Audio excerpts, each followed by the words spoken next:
Good morning. I'm back again to do another sound checks for those who've recently joined. Please confirm that you can hear me and that you can see me. Most importantly, that you can see the PowerPoint presentation that's before you. And I'm gonna have my coworker, um, boss actually, come on, Heather, and let's make sure that the new people can hear and see you as well. Thanks, Lana. Good morning, everybody. We'll start here in exactly 5 minutes. This will be your final sound check. Great way to just activate that chat. It's right there in the lower right-hand corner of your screen. Go ahead and activate that chat and just let us know if you're new, if you can hear us and see us, and most importantly, like Lana said, see the PowerPoint in front of you. We'll be asking you to use the chat throughout the presentation today, so a good way to make sure that that's working. And we will see you and get started in 5 minutes. Thanks, everybody.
Good morning and welcome to those who just recently joined us.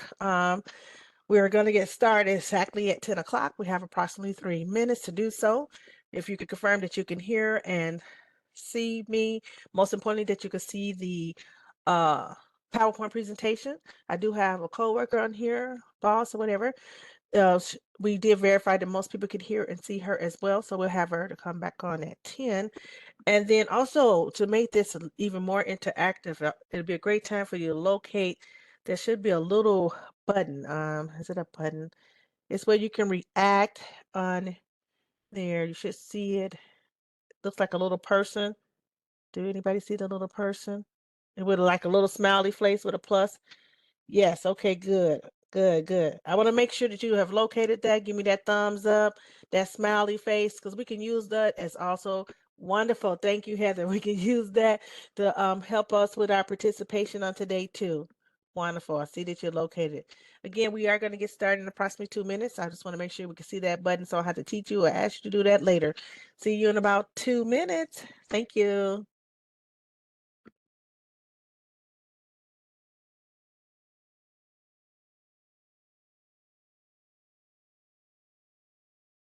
Do you know what's really fun? Making a website on Wix. Hey,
So good morning once again. This is my name is Lana.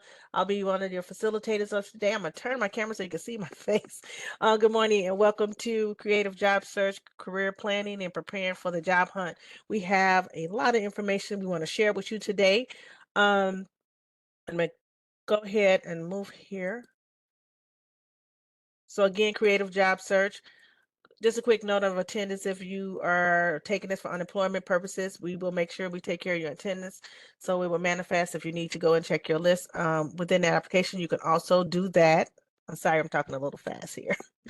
Then today we're doing creative job search, career planning, and preparing for the job hunt. It's kind of a lot to get out of your mouth. So thank you for coming here today to see that. And then we do have additional workshops. It's creative job search is a series of 7 workshops. And then the next one that we have available is going to be creative job search, identifying your skills, application, and portfolio. That's going to take place on March 4th. And then the tools for the job hunt trade, which is focusing on resume, is going to be March 11th. Creative job search, the job interview will be March 18th. And then the CJS interview in the social media, LinkedIn is going to be March 25th. And then the facing unemployment at age 50 and older, I think we might have renamed that, but that's going to be on April 1st. What a day to have that on. So now we're going to have Heather to come on to make sure you can see and hear her, and we're going to move forward with the workshop. Thank you, Lana. Good morning, everybody. My name is Heather. I will be handling the questions that come into the chat box today. Due to the large number of attendees, everybody's mic has been muted, but you can enter those questions in the chat by activating that chat feature. That is on the bottom right-hand side of your screen. And then during today's presentation, every few slides, Lana will stop and we'll get a couple questions answered. If we don't get to your question right away, it's probably because we're waiting for that topic to come up on the slide deck. Speaking of the slide deck, the entire slide deck along with a recording of today's workshop will be sent to you by the end of the day tomorrow. And then please just make sure to address your questions to everyone or privately to all panelists. If you do privately, that'll go to just Lana and myself. And then closed captioning is available to those who would like to use that. You can activate that on the bottom left-hand side of your screen. Thanks, everybody. Thank you so much, Heather. So today the objective, we have a couple of objectives here. One is to discover tools to help you in your job search. Next, we're going to talk about how to better utilize your job search time and your efforts. And then overarching goal is to increase your self-confidence as you are doing your job search. So let's talk about getting started. We're going to jump right in here. So when you're getting started in this process, and I'm guessing most of you are already started, you want to be able to make sure you're able to gather the attention of the employers, so that you can have the opportunity to come into have an interview. Is that's the overarching goal too. Remember that things change on a daily basis. I mean, the news, things just change. I don't even want to talk about the news or deal with that today, but things change on a daily basis. We want to make sure we're making adjustments. Some would say that being in transition or job loss could be difficult. My goal is to make sure that you see it in a different way at the end of the day. So let's keep going. There is a quote I want to share with you, and that quote is from Henry Ford, and it says, "Before everything else, getting ready is the secret to success." So basically, it doesn't matter what we're doing, whether we're in job transition or if we're baking a cake. Do we have any bakers? Just give me a quick thumbs up if you know how to bake. Any thumbs up? No bakers? Okay, so let me see if there's anybody who know how to barbecue, like do those barbecues on the grill. Anybody barbecue? Okay, good. Got a few of those. So whether you are preparing for your next job or you're preparing to barbecue a meal or you're preparing to bake a cake, you have to get ready.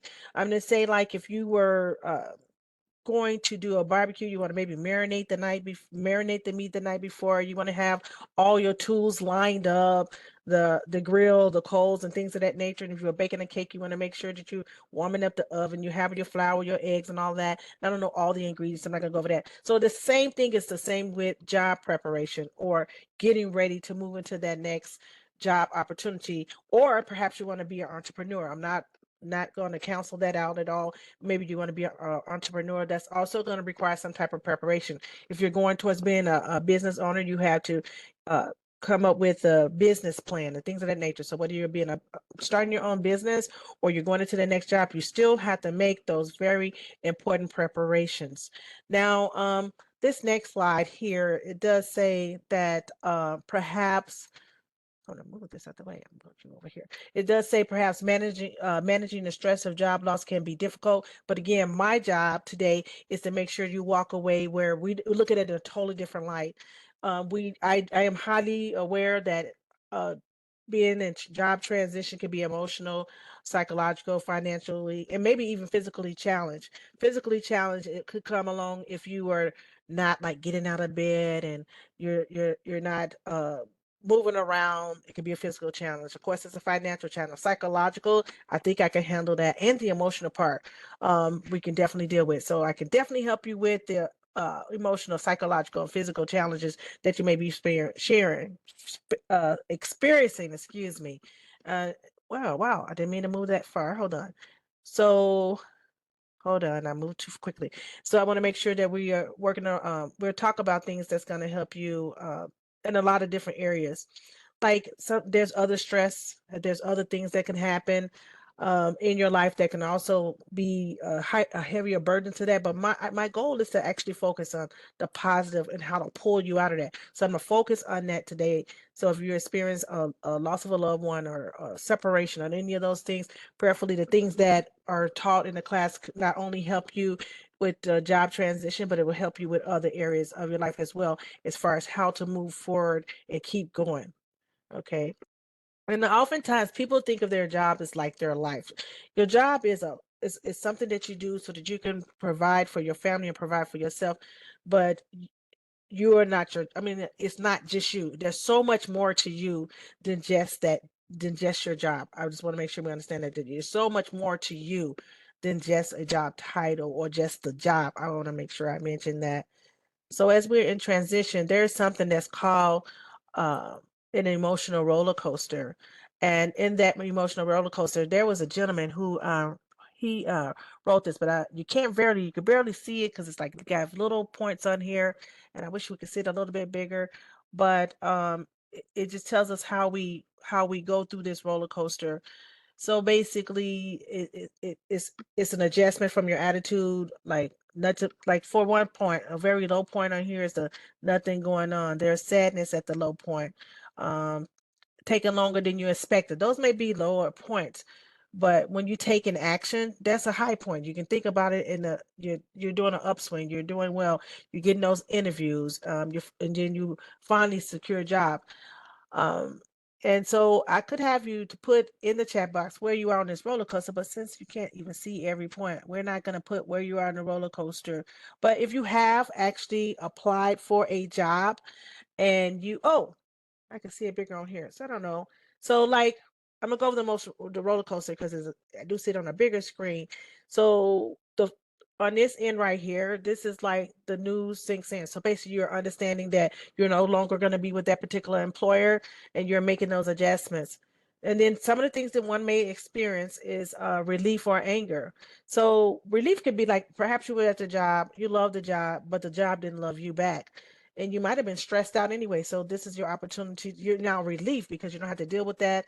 But you could be angry because it was sudden and you didn't have the chance to prepare, maybe not have a lot of savings. The second one is self-doubt. Excuse my head. I got to turn my head for a second. Self-doubt, which is here. Then it swings down to sadness. Then it goes back up to mobilizing, getting your resources. Like being here today, you're on an upswing today for sure. First leads, those are those leads, whether you're finding them online or we're getting them in the email, just getting those leads is good. And then leads don't pan out. Sometimes the leads don't pan out and it could be a good thing. So don't take rejections or as a failure, just take it as an opportunity to get something better. Then you're going to take additional action. And then down here is the nothing much going on is what it says. First real possibilities is up here. Bad day. Then more possibilities, taking longer than expected, and then finally finding that final job. So I would ask you where you are in that roller coaster, but I'm still gonna not have you drop that in the chat. Longer than expected. I guess you watch more possibilities. Okay, the chat is too relatable. Okay. Okay. These don't pan out. Okay, good. Thank you for sharing that. Someone said that they're still at the anger, also relief. I like that. So you could be angry, but it's like a relief in some instances. It gives you a chance to do things that you haven't had a chance to do. So let me ask you this quick question. What is one thing that you've done while you were in transition that you did not have the opportunity to do while you were working 40 and 60 hours a week? Just drop that in the chat. What are some of the things that you have found that you've had time to do now that you did not have time to do before? Training, new skills, read, go back to college. Somebody said kids, create a dog, taking care of your pet, work on yourself, reading, spend time with family, exercise. Okay. Networking. It's coming in good. Grandbabies, I love it. Exercise, exercise. So I can relate to a lot of the things that's in there because when I was working, I've been laid off before. Let me just share that. And when I was laid off, it was kind of like I was like the angry relief part because I was able to do things that I didn't have to do, like spending time with family, networking, learning other things, and then exercise. I actually had a membership to a gym. Go figure. That's funny. But anyway, I actually had a membership to a gym and at that time. So I do relate to a lot of the things you have on here. So people put sleep. Sleep is important. We could talk about that in another workshop because that's really, really important. So thank you for sharing that information. So now we talked about the emotional roller coaster, and then I want to just talk about the recovery. Now, a couple of things happen when you're going through the recovery. One thing is you're gonna be, this is by Lynn Joseph, the author of The Loss of Recovery. I guess that's the book. I'm gonna give them credit. But the first thing is recognizing those feelings, and then as you have shared in the chat, you definitely the people who have shared. I know you have identified you're dealing with those feelings, and then the next thing is like finding, recognizing those feelings is very important. Um, Hopefully I'm looking for positive feelings, like maybe just relief. Hopefully there's no depression and grief, or definitely stay away from self-blame. Don't allow that to be a part of that. Then the next thing you want to do is find a safe outlet. I do want you to participate in this part. Finding a safe outlet. How are you dealing with your different feelings? Are you writing? I do know that some people are finding a safe outlet because I see that someone has already put in there that they are exercising. You already aforementioned that you're spending time with your family and your friends. Those are safe outlets. Networking. So basically, the people who are networking, that's also a safe outlet. You're not allowing yourself to be isolated from a lot of people. You are coming out of the house. You are networking with others.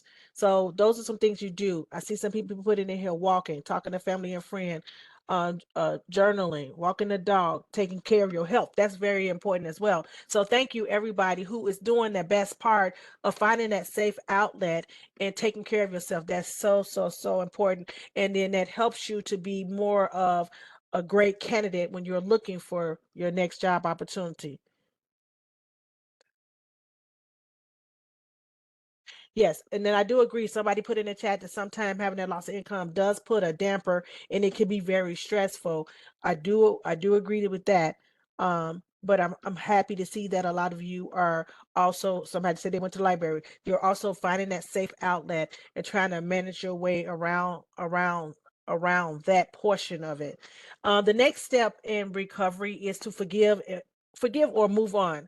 So like if you're harvesting or you have uh, animosity towards your previous employer, unfortunately, that would manifest in your interview. So it's good to just forgive and move on. I have spoken to a lot of job seekers, and there's some of them that like, I'm gonna sue them. They fired me.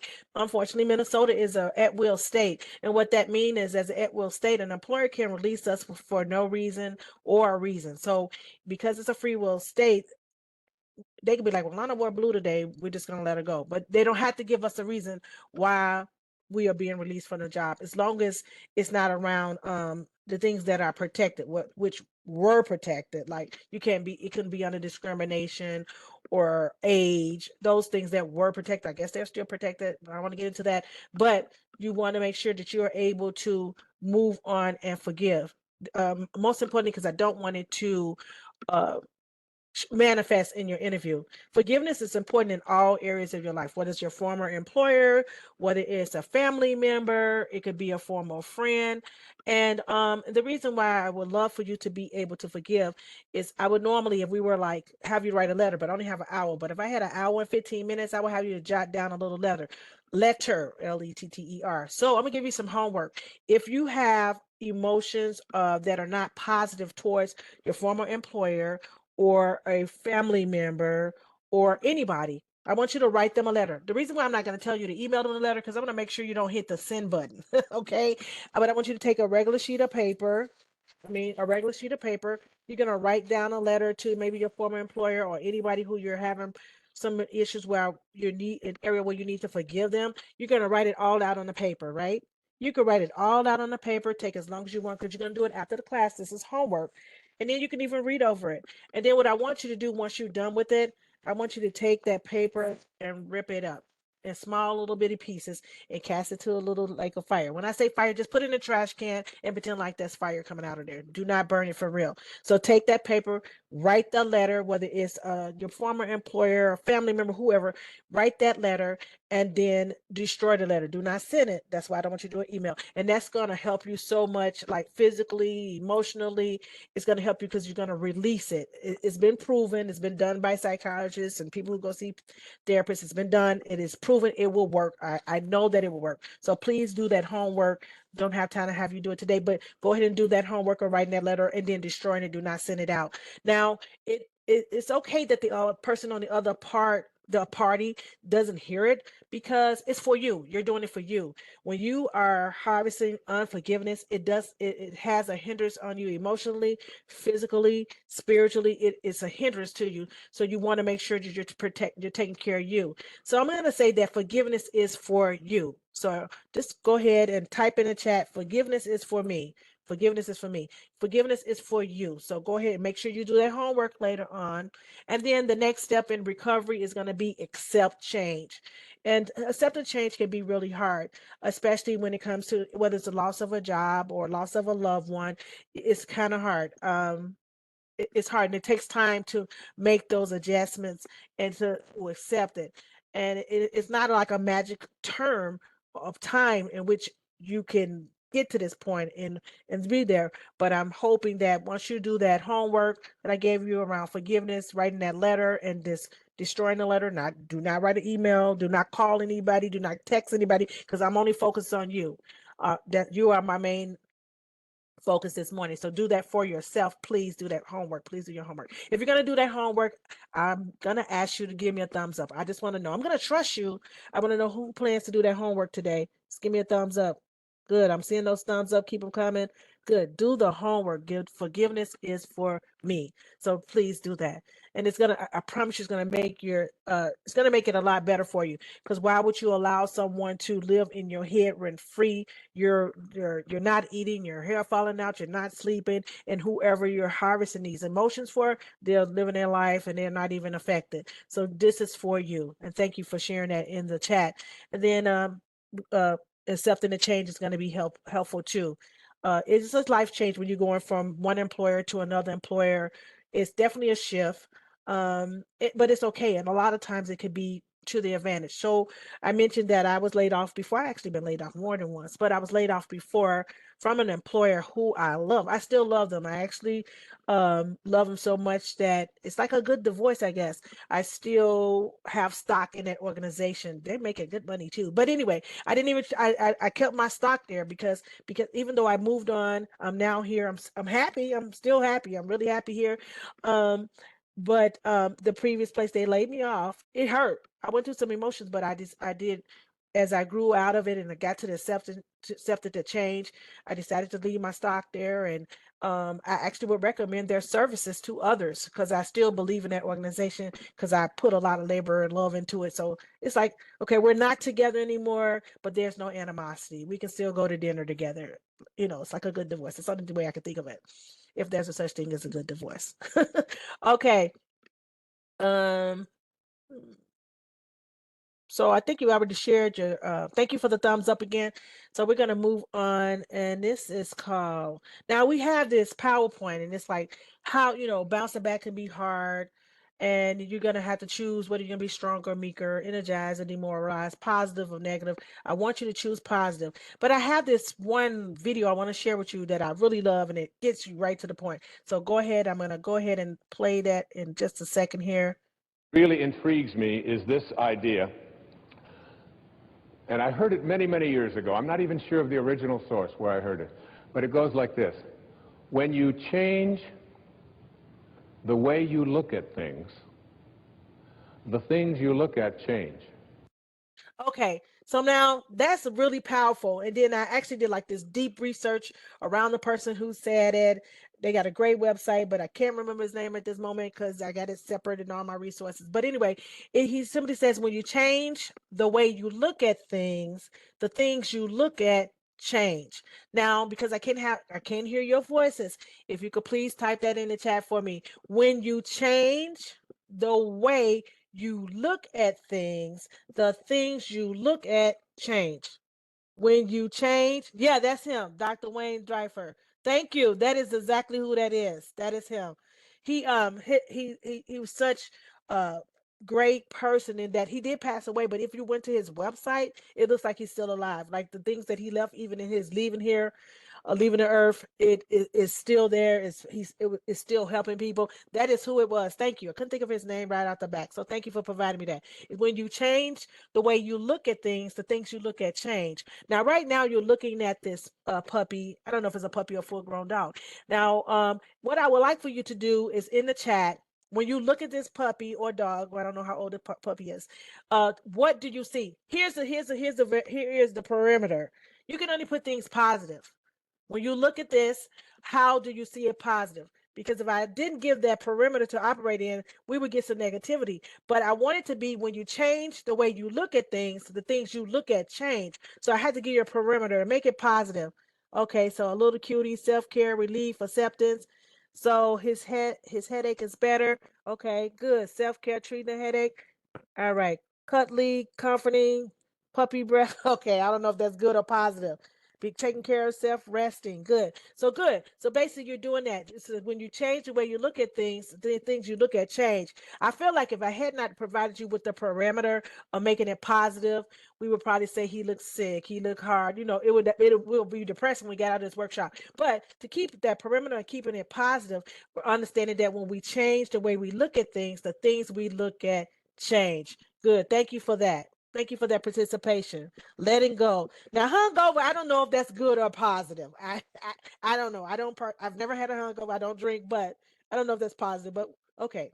It depends on how you look at it. So if I look at it in one way, it could be okay. If I look at it another way, it would be. So again, when you change the way you look at things, the things you look at change. So when you are like looking at things and you are remaining positive, then that's going to help you.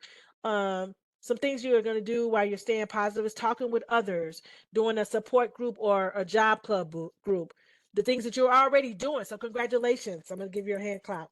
I would clap in the thing if I could find my hand clapper. I can't find mine, but I'm giving you a hand clap. Thank you, Daniel. He gave us a hand clap. I couldn't find mine. But anyway, so yeah, so you're already doing these things, exercising, counseling. Now, counseling can be official or unofficial. It doesn't have to necessarily be you're paying somebody. I mean, talking to your family and your loved ones, your pastor if you have one, those all of that counts under counseling. Talking to Career Force information, talking to Career Force, I won't say information assistance. I don't want y'all, you don't have to call us. It's talking to Career Force, my wonderful co-workers throughout the state.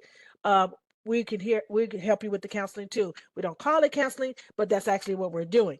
Then also we have positive self-talk and affirmations. Like sometimes some people, what you could do is you can have positive affirmations, maybe on your mirrors. And, I am great. Positive self-talk and affirmations are also wonderful to have in place right before your interview, right? I think that when I did an advanced interview workshop that I used to do, and I would make sure that the people had those positive affirmations and we had like a little list of things that they could possibly say to themselves. And just make sure you're not going to speak negative to yourself, because I want you to speak positive to yourself, but I also want to make sure that you're not speaking negative to yourself. Like if you are saying, oh, I can't do this, I'm not good enough for this job, I call that negative. So keep in mind that once you get an interview, they deemed you qualified. So definitely talk positive to yourself. They're going to like me. I am able to do this job. And even after you go to a job interview and maybe you don't land that job interview, you still speak positive of yourself. You still provide yourself with positive self-thoughts. Now, I think I may have had a listing of positive affirmations and positive self-talk, but I haven't seen it in a while. But definitely do that.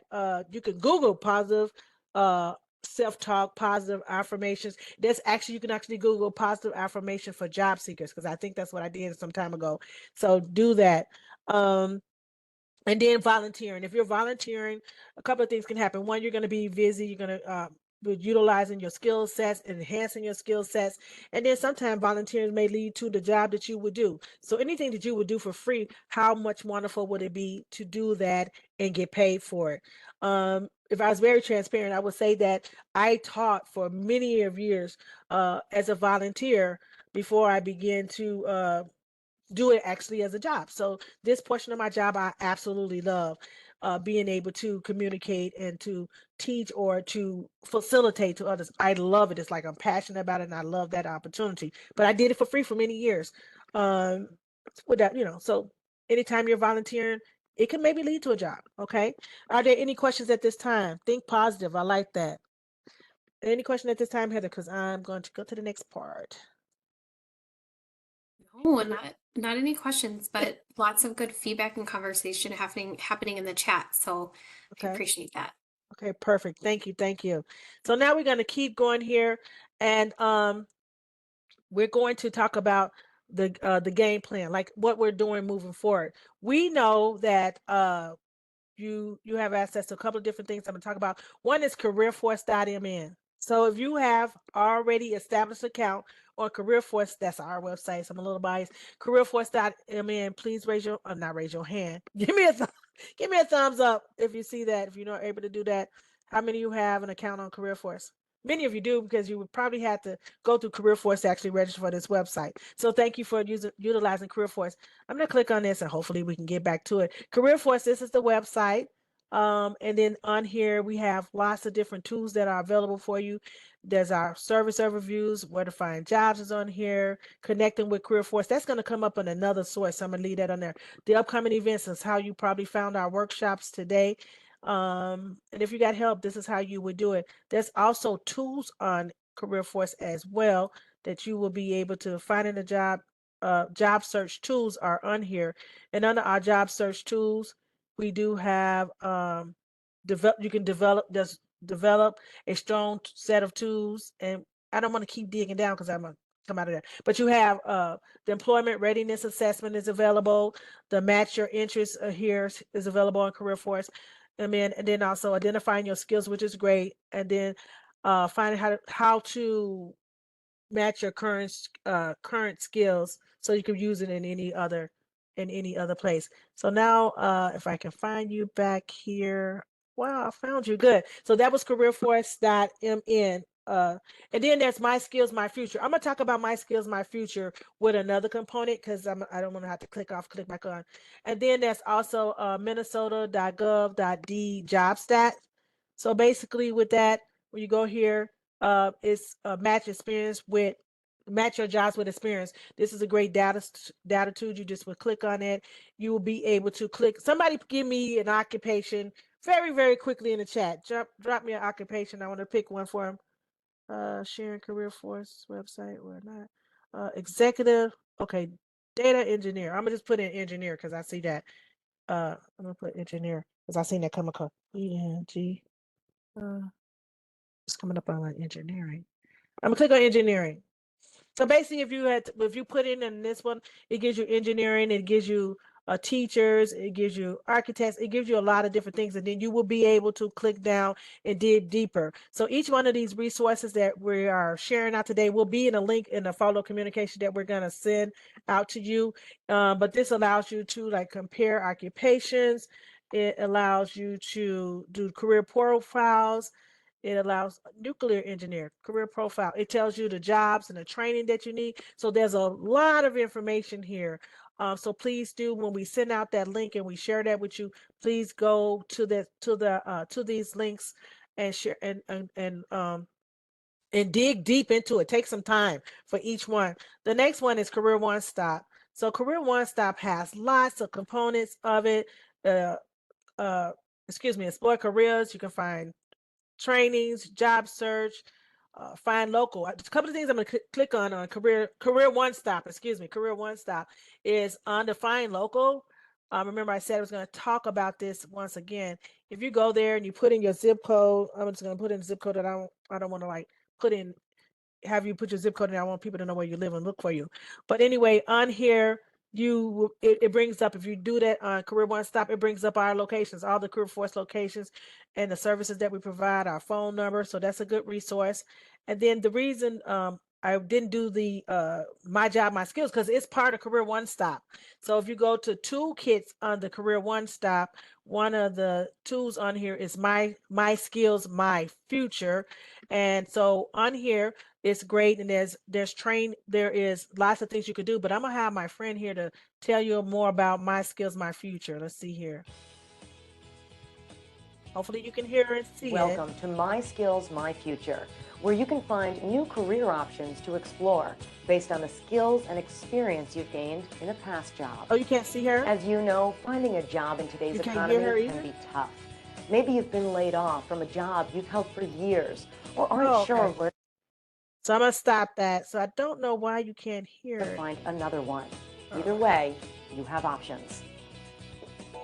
So were you able to hear the gentleman when you change the way you look at things, the things you look at change? Okay. Yeah, But we could hear that, Lana. We could hear it all. We just couldn't see like the websites that you were showing. oh, really? But no, Okay. yeah, but we could hear everything. Okay, you can hear her too? Yep. Okay, I'm gonna go and let her finish. She's talking about My Skills, My Future. The skills Yeah. and experience you've gained in past jobs can lead directly to exciting new career paths. My Skills, My Future can help you identify career options based on your experience through our unique skills matching process. To get started, enter a job title into the search box. For best results, you should use the job you've had the most experience in, whether it's your most recent job or one you left years ago. Then click Find My Career Matches to see a list of careers with similar skills and knowledge to the job you entered. From there, you'll be Okay, so I'm gonna close this up real quick. So for the My Skills, My Future, I didn't know you could not see those websites. So, all right. So I was trying to bring it up. So My Skills, My Future is another website where you will be able to go in, you'll be able to drill down, and you will be able to look at the explore the website. And then there's another website called ONET Online. And I would like to drill down into that, but if you're not able to see it, I'm not going to drill down to it. But these are the websites that we're going to share out with you in a follow-up communication. It will be Career Force, My Skills, My Future, MNGovD, Job Stats, which is going to be statistical information and things of that nature, Career One Stop, and then ONET Online. You don't have to like memorize that. For sure, that will be in a follow-up communication after the workshop. Okay. Those are the ones we just did. Great. Perfect. Thank you. So then now we're talking about preparing for the job hunt and the next opportunity. It's important that we understand, it's important that we are being organized. We're keeping great records. And we're setting like SMART goals and things of that nature. How many of you have like, anybody have networking cards? Yes, no, maybe. Any networking cards? No. Okay. How many of you have some type of document or something in Word where you are organizing jobs that you're keeping a track of the jobs you're applying for? Spreadsheet, Excel, no. I use Trello. I need to look that one up. Okay, I got some hands up. Yes. Okay, good. So you are doing that. That's part of the organization. Okay, so let's get going here. So getting organized is part of that is going to be managing your schedule. You know, trying to get a balance between. So has anybody ever heard of looking for a job is a job? Anybody ever heard of that? Yes, okay. So basically while we're in transition, we're looking for gainful employment. That is a job. So are you setting a schedule? Are you like going to bed at a decent time? Because somebody put in earlier that one of the things they're doing is sleeping. That's good because you want to get a good amount of sleep, but not too much sleep. Okay. So you want to balance your job search activities. I'm going to apply for X number of jobs today. I'm going to do this much informational interviewing. I'm going to enhance my skills, whatever it is that you're deciding to do. And then we're going to talk about smart skills here on the next page. And then I already asked you this, where you're keeping a record. Keeping a record is good for those of you who are already doing that, of all the contacts that you made, having a detailed record so you can go back and look at it. And then keeping your username and passwords up to date, because a lot of times on the employer's website, when we go to apply, like even if you are applying for a job on minnesotaworks.net, it then transition to having you to most likely go to the employer's direct website. So you want to make sure when you are going to these different websites that if they ask that you keep in a record of your username and passwords, like, it's just like you do with your credit cards. You want to have a list of username and passwords for your credit cards, a list of username and password for the employers that you're applying for, and any other things. We need a username and password for everything. MinnesotaWorks.net, Career Force, so keeping that record. Okay. I'm sorry to hear that. Yeah. Okay. Take time and take breaks. So there's different levels to that, and I'm gonna come back to that. Sometime is somebody put some things in something put in the chat, and I'm gonna definitely reach out to them after the workshop so we can talk about some greater details around that. So I see you, I hear you, and I will be reaching out after the workshop to talk about that particular situation. All right. So now we're gonna talk about SMART goals. SMART goals. I should have asked you before I gave you the answers. So SMART goals. SMART goals are those goals that are specific. So what exactly do you want to do? The example in here is prepare a resume. Measurable. How will you know you're on track with completing this goal? So basically say you're going to write a resume, you want to have a rough draft to the counselor in 10 days. I think 10 days for a resume is a little bit of time. But anyway, this is just an example. Then achievable. What resources will you complete? Will help you complete the goal. So one of the things, if you were writing a resume and you plan to get back to a counselor within 10 days, or career force staff is what I would say, is it says some things you could do is attend a career force workshop, skills assessment, job history, job descriptions. So when it comes to doing your resume, you definitely want to have your job history. You definitely want to have those job descriptions around there. Oftentimes when people are doing resumes, sometimes they put down the city, the state, and the phone number. You don't have to necessarily put the phone number on the actual resume. The next thing is relevant. Why is this goal important to you in your job search? A lot of employers are requiring us to upload our resumes on the site. Now, a lot of times when we have the online applications, they do want you to fill out the online application, and then they still want you to put on the resume. This is kind of a trick question, so be careful how you answer it. Have you ever, while filling out an online application, and then they ask you to put your resume on there, or have you ever put in your portion of your resume "see resume"? Like because you're filling out the application online and you're also uploading your resume. Have you ever put "see resume"? You guys are wonderful. I got a lot of no's. It was a trick question, so I got one yes. I got a couple of yeses. So because we do have yeses, I want to address this. You do not want to say "see resumes." So for all of you who said no, wonderful. But you do not want to say "see resume" when you're filling out an online application, and because you're not following instructions. So if you put "see resume," you're probably not going to hear back from that employer.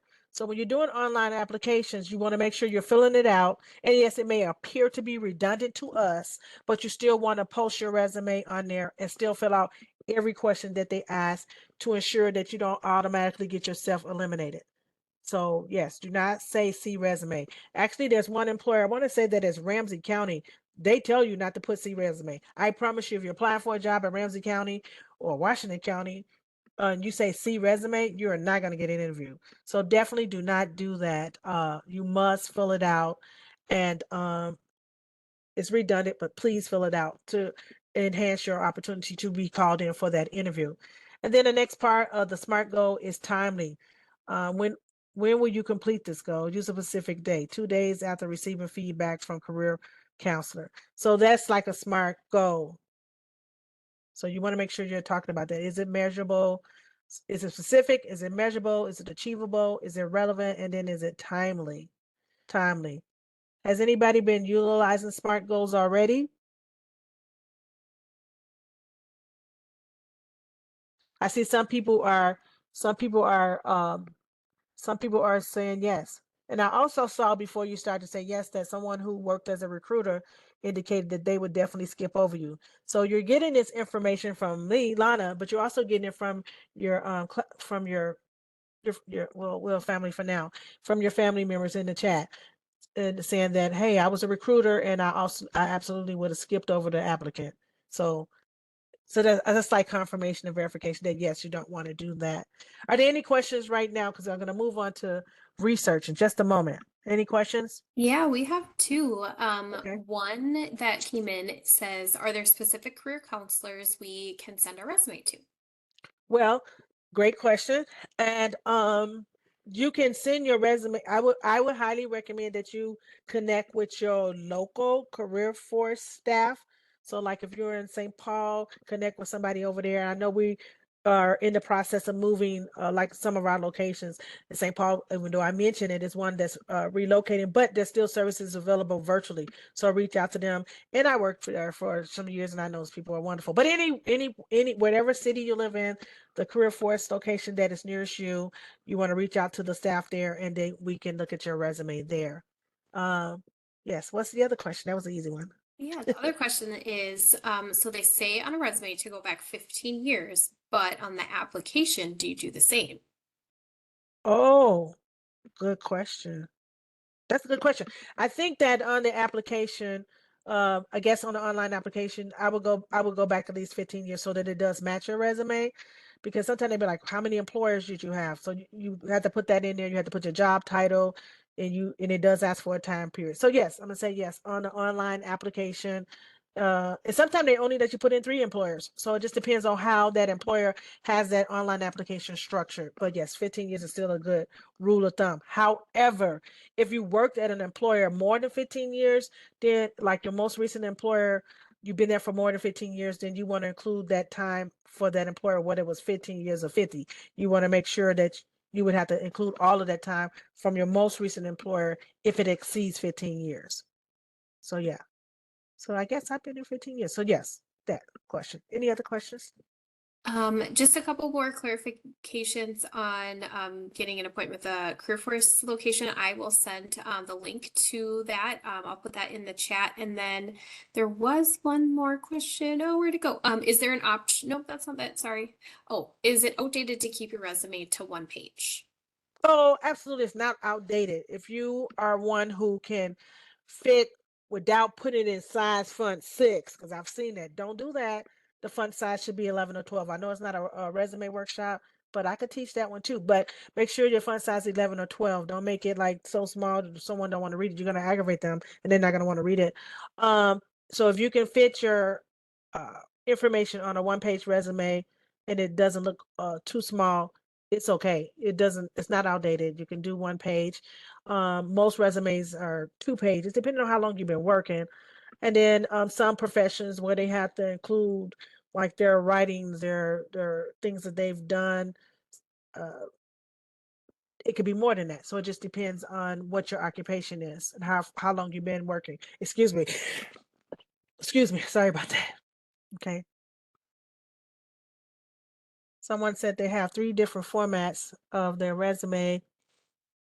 I have found some employers like one format over the others, so that is a struggle as well. So, I mean, as it pertains to resumes, you want to have a couple of different formats. You want to make sure that the resume is ATS friendly and all that good stuff. And I'm going to recommend that you do take that resume workshop if you have not taken it, which is going to be on March 11th. So if you haven't taken that, March 11th, we're having the creative job search around resumes. Please take that. It's going to give you a lot more information than what we can do. And yeah, ATS compatibility is huge. And I'm saying it like everybody know what it is. Somebody tell me what ATS stands for in the somebody asking. Somebody tell me what ATS stands for. I don't see it. So ATS stands for Applicant Tracking System. So what that is, it is a software that is utilized by both small employers and large employers. So the size of the employer does not matter. And it is utilized to scan the resume. It scans the resume, it assigns it a percentage, and of that percentage, it determines whether one gets an interview. Employers utilize it because it's convenient for them and they're easy. They do miss out on an opportunity to employ very wonderful people because it's, you know, it can scan out somebody who's very qualified, but because it is time saver, employers do utilize that. And so if you take the creative job search or resume workshop, I'm expecting that we're going to tell you some more things about the applicant tracking system and how to work around it, like the fact that you shouldn't have pictures on your resume, the fact that you shouldn't have tables on your resume, you shouldn't put anything in the headers or the footers. So those are some of the things I would expect you would learn in our resume workshop. But ATS is applicant tracking system. So yeah, I'm saying it, so I want to make sure that I mention that. If you do have your resume reviewed by one of my wonderful coworkers, I'm hoping that if it's an ATS problem, we will identify that and let you know as we are reviewing your resume. Yep, thank you. I do see some people put it in here after I started saying applicant tracking system. Thank you to you, 3, 4, 5 people who put that in there, and that's what it does. So if you ever heard when the heard somebody mention keywords, that's what the keywords come in at. That's the system that is scanning the keywords. Yes. Now, my if you wanted to know, my secret desire is to learn all of the ATS tracking system companies and their software names so I can share it out to everybody. But I haven't mastered that yet. So that's the one thing I want to do. Maybe I'll do that in 2025. Try to figure out, but it will change though, because earlier we say that things change daily. So even if I mastered it, I'm sure it would change. Somebody else will come along. But that's one thing I kind of secretly would like to teach you that, but you can't always see it or identify it because it's so small in the top or the bottom. So it's best to just teach you how to operate around whatever company is using the ATS applicant tracking system. So yeah. All right. Okay. So now, is there a question, Heather? Yeah, we have a couple. They're really focused on resumes. So I did put the link to register for next Wednesday's resume writing workshop in there. Yeah. But I'm keeping track of the questions so we can go ahead and answer those if we have time at the end. Okay, perfect. Thank you so much. Yeah. So now, oh, the end is coming quickly. Look at the time. All right. So one thing we want to also do is make sure that we are researching. That's a tool that we want to have on us. We're going to study the company's products and service. So the worst thing you could do is show up for a job interview and you don't even know what the company do. So you want to know what their products and their services are. You want to know the company size, their history, their locations, like maybe they have more than one, financial situation or potential growth. So how the company is set up and their financial situation is going to, it may have a bearing on how you're going to do as an organization. I mean, how you're going to do as an individual within the organization.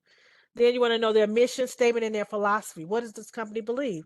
I know that there's a couple of companies that truly begin who believe in giving back to the community. So those are some companies that I've worked for in the past and maybe present, where you are where the mission, like say for example, there's a company that their mission is to give back to the community.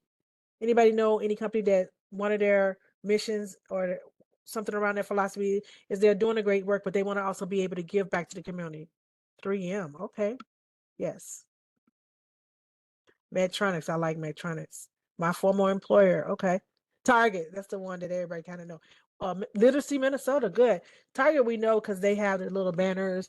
Kowalski's have little things when you're on the way out the store where you can put your receipts and they can give to this school, this school. They have like a couple of different areas where you can stick your receipt in and they would give it that. Chuck and Dunn's. I didn't know about that. Best Buy. I know the Best Buy is pretty good. I think my friend, she works for them and she does community engagement.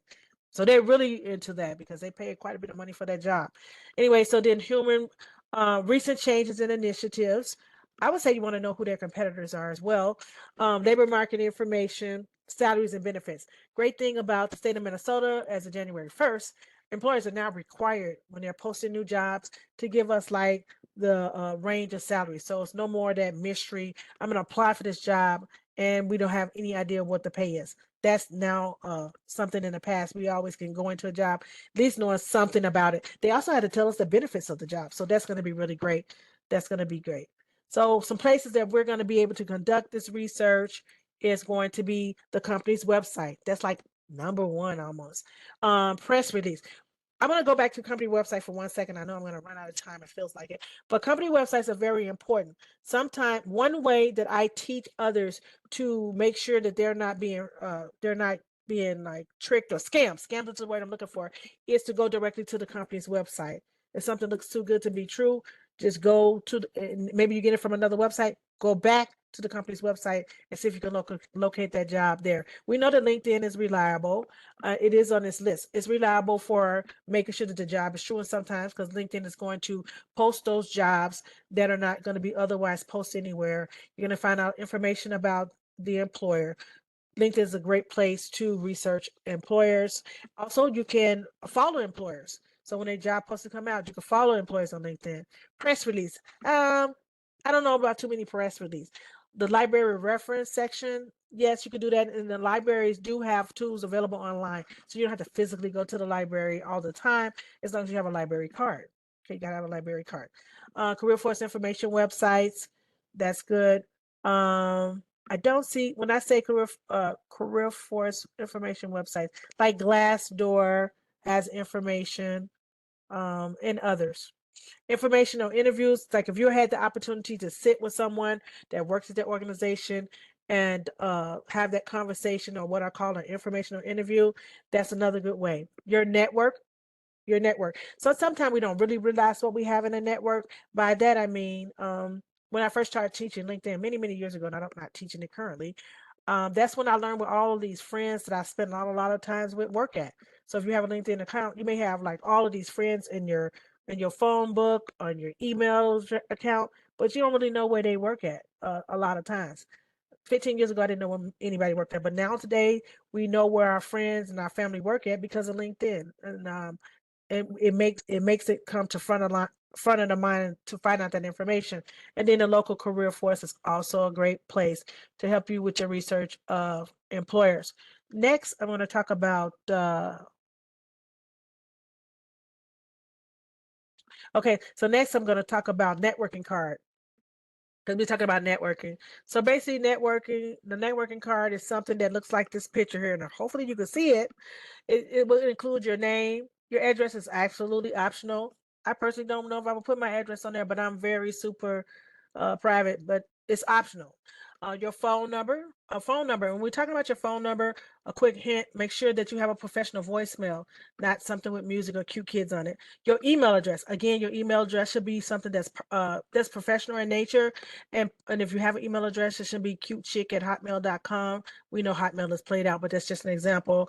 I'm a hunk at hotmail.com. Nothing like that. Should be some components of your name minus any secrets or anything that would lead one to know your year that you were born, So I wouldn't put on there LD whatever 84. I wasn't really born in 84, but I just wanted to pretend like I was. But anyway, you wouldn't put anything that's going to give your age away. You can have your LinkedIn on there if you have it. If you have a e-portfolio link, you can put that on there, or any appropriate graphic. Don't do too much. Here's another sample of a networking card. Hopefully you can see it, where this person has put their name, they put down their title, their aspirations, the job that they're going for, and they had a LinkedIn information on here. They did choose to use their address. I personally would not put my address on there, but it is an option. Your phone number and then your email address. On the back, I love the fact that on the back of this particular card, it gives like some quick, like those things that you would have on a summary or qualification. It gives that information that they're a quick learner. I wouldn't put quick learner because no one's going to say they're a slow learner, but things that are relevant that you actually do. attention to details, verbal. So this is a good example of what it would be. Now, when it comes to networking cards, you could probably get those from a number of places, and try not to pay too much for them. You can get the paperwork and do it, the paper and print it yourself. You can have what is it? Office Mac, not Office Mac, Office Mac or Kinko's printed for you.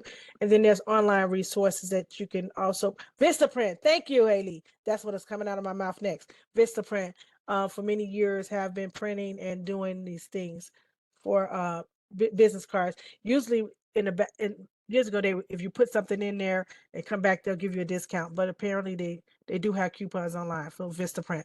So yeah, I'm gonna look at that too. The next thing is, we have 5 minutes. The next thing is portfolios. Portfolios is gonna be like you have like a binder. Most of the time they're black. They don't have to be black. You bring it to the interview, and then you might want to consider an online portfolio.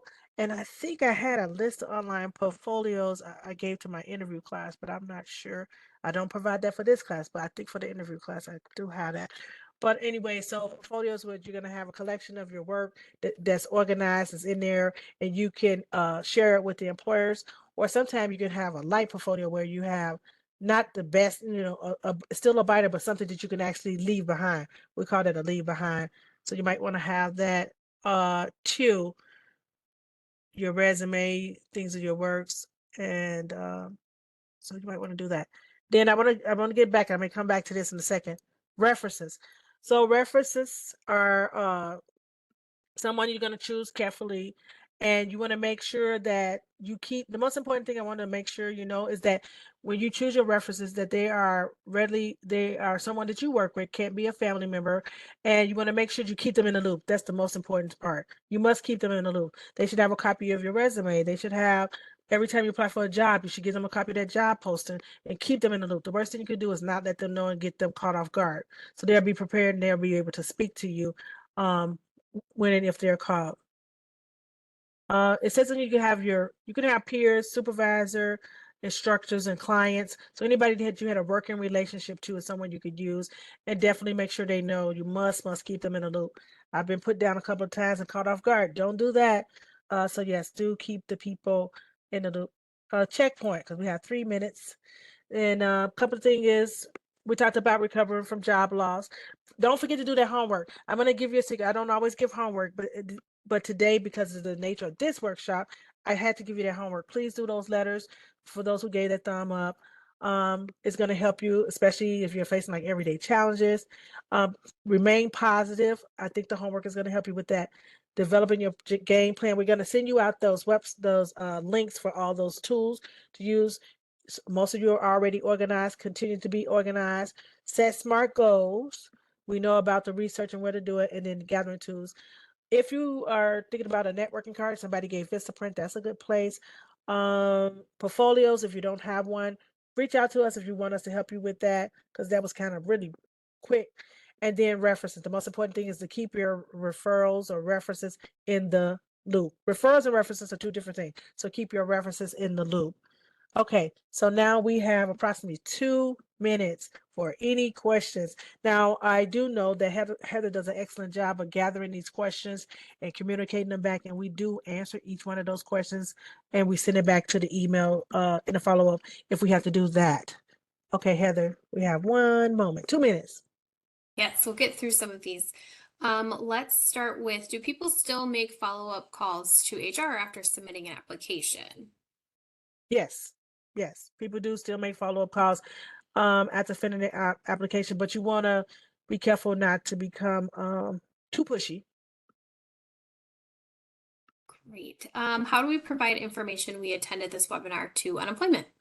We're going to do attendance, and it's going to be documented, but if you log into your unemployment account, which we don't have access to, but you're going to log into the unemployment account, and if you have it written on there, you may have it's like a goal date and a date confirmed, a date completed. So in a date completed date, put today's date. Is it better to spend more time in the jobs that pertain to the current application, or to make sure you have your list of current jobs on the resume, thinking about the length? If you're going back 15 years, you can go from your most recent job and go back 15 years and make them relevant. If there's something that you did 20 years ago, you still can add that on there, and you could just put the number of years instead of the date. What if the position we were laid off from was closed out due to lack of funding? Should we report that on a resume? You don't have to necessarily, no. The answer is no. I don't advocate that we put why we're no longer at a former employer on the resume. I do not advocate that. If they ask you to speak about it during the interview, that's different. But no, I do not advocate that you put why you left the last job on the resume. Is it okay to reach out to potential employers or HR talent on LinkedIn? Yes, I guess you can do that. Yes. Perfect. All right. I know it's 11. We have one more, so I want to get to it.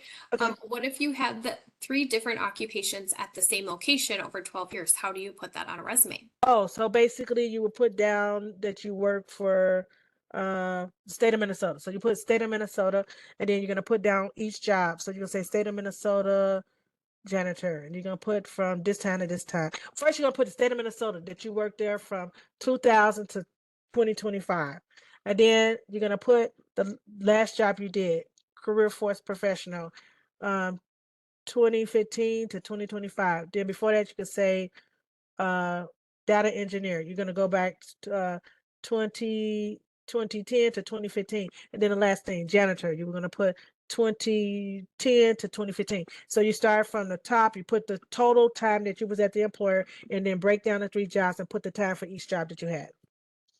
Perfect. And that leads us to just after 11. Thank you so much, Lana, for presenting. And thank you everybody for joining today. Thank you so much. Enjoyed you. Have a great day.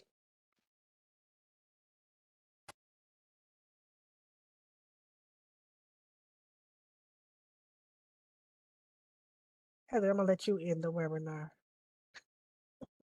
All right, I'll go ahead and do that. Thank you. Thank you.